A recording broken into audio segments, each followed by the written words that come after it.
Hello guys, in this tutorial you will learn how you can post images in comments and replies on Reddit in 2025. So let us guide you through this. Alright guys, you can post images and photos not only in your threads and your subreddits but also as replies, but it depends pretty much on the question if this feature option is enabled for the given community, guys.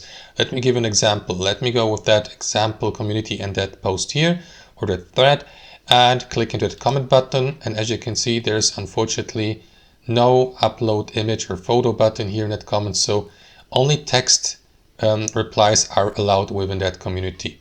But there are also other communities, guys, that may allow that. For example, let me go with that example thread here. So again, click into that speech bubble button here, and let me just remove that example and default text here.